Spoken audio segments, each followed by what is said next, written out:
आपण पाहत आहात शिवभीमक्रांती महाराष्ट्र न्यूज चॅनल। आमदार डॉक्टर राहुल पाटील यांच्या नेतृत्वाखाली शिवसेना उद्धव बाळासाहेब ठाकरे पक्षात पवन गाडगे आणि शेकडो तरुणांचा जाहीर प्रवेश। परभणी शहरातील भीमनगर परिसरातील सामाजिक कार्यात कार्यरत असणारे पवन गाडगे व त्यांच्या सहकार्यांनी आमदार डॉक्टर राहुल पाटील यांच्या नेतृत्वाखाली शिवसेना उद्धव ठाकरे पक्षात जाहीर प्रवेश केला आहे। धम्मचक्र प्रवर्तन दिनानिमित्त भीमनगर युवा मंच यांच्या वतीने पवन गाडगे यांच्या आयोजनात भव्य भीमगीत, संगीत रजनी व महिला मंडळांचा सत्काराचा कार्यक्रम आयोजित करण्यात आला होता। या कार्यक्रमाला परभणी विधानसभेचे आमदार डॉक्टर राहुल पाटील यांची प्रमुख उपस्थिती होती। त्यांच्या उपस्थितीत पवन गाडगे व त्यांच्या समर्थकांनी शिवसेनेत यावेळी जाहीर प्रवेश केला। कार्यक्रमाला शिवसेना संपर्क प्रमुख डॉक्टर विवेक नावंदर, माजी नगरसेवक अनिल डाळे, माजी नगरसेवक प्रशांत ठाकूर, संजय गाडगे, ज्येष्ठ नेते रानुमाई वायवळ, आरोग्यदूत राहुल कांबळे, आयोजक पवन गाडगे यांच्यासह इतर मान्यवरांची उपस्थिती होती। बौद्ध धम्म कार्यात सक्रिय कार्य करणाऱ्या महिला मंडळ यांना बुद्ध व त्यांचा धम्म हा ग्रंथ देऊन मान्यवरांच्या हस्ते मंडळाच्या पदाधिकाऱ्यांचा जाहीर सत्कार करण्यात आला। सुप्रसिद्ध गायिका प्रीती भालेराव यांच्या बुद्ध आणि भीम गीत अतिशय उत्कृष्ट सादरीकरण करून उपस्थित सर्वांनाच त्यांनी मंत्रमुग्ध केले। कार्यक्रमाचे प्रास्ताविक राहुल कांबळे यांनी केले तर उपस्थितांचे आभार आयोजक पवन गाडगे यांनी मानले। कार्यक्रम यशस्वी करण्यासाठी पलाश घाडगे, अमित काळे, सम्राट हातागळे, राहुल खरात, आदित्य घाडगे, विनोद कनकुटे, आशिष गवारे, अभिनव मुळे, भारत वावळे, सुनील काळे, अप्पाराव गायकवाड आदींनी परिश्रम घेतले।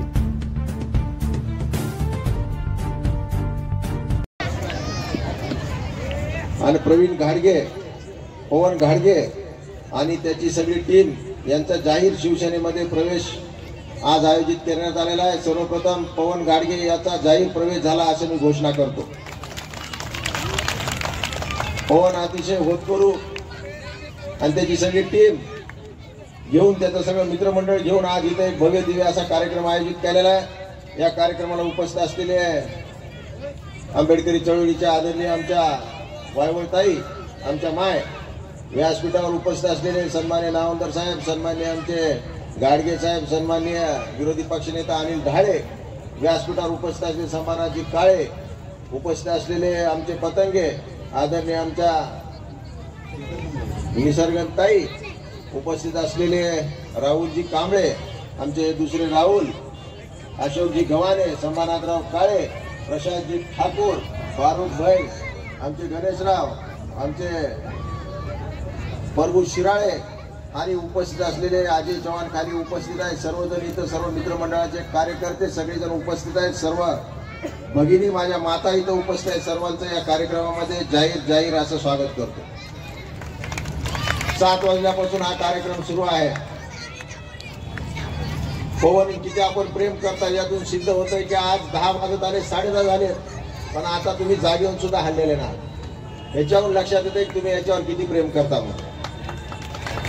शिवसेनेमध्ये आम्ही असे सगळेजण एकत्र जमलेलो आहोत, ज्यांना खरं त्या शहराचा विकास करायचा, खरं समाजामध्ये काहीतरी करायचं आहे, अशा प्रकारची ज्याच्यामध्ये जाण आहे, ज्याला चळवळ करायची आहे, ज्याला समाजाच्या शेवटच्या माणसाला न्याय द्यायचा आहे, अशा लोकांना कोण न्याय देते तर ते शिवसेना न्याय देते।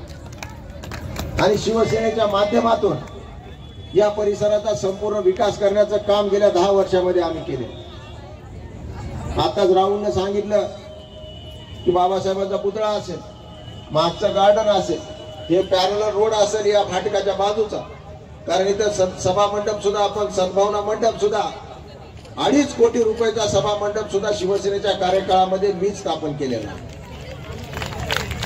फक्त सर्वसामान्य माणसाला न्याय मिळावा, सर्वसामान्य माणसाला मुख्य धारेत आणण्याचं काम गेल्या 10 वर्षामध्ये आम्ही केलेलं आहे। पवन सारखे अनेक युवक असतील ज्यांना मुख्य धारेमध्ये आणण्याचं काम केलेलं आहे। समाजामधलं व्यसन पण जावं, निर्व्यसनी लोक असावे, समाजामध्ये विकास व्हावा, प्रत्येक माणसानं सुखानं गुणागोविंदानं नांदावं, यासाठी आमचे प्रयत्न चालू आहे। म्हणून आज इथं हा कार्यक्रम आयोजित करण्यात आलेला आहे।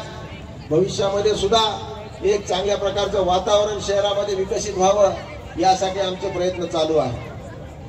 आज इतक्या मोठ्या प्रमाणावर महिला मंडळ इथं जमलेला आहे, यांना सुद्धा चांगल्या प्रकारचा न्याय मिळावा, यासाठी कित्येक वर्षापासून आम्ही काम करतो. म्हणून मासाहेब मीनाताई ठाकरे विधवा परित्यागच्या स्वावलंबन संकल्प योजना आम्ही काढली. त्या माध्यमातून जवळपास 5000 शिलाई मशीन आम्ही वाटप केलेलं आहे. शिलाई मशीनचं ट्रेनिंग देऊन आम्ही त्याचं वाटप करतो, जेणेकरून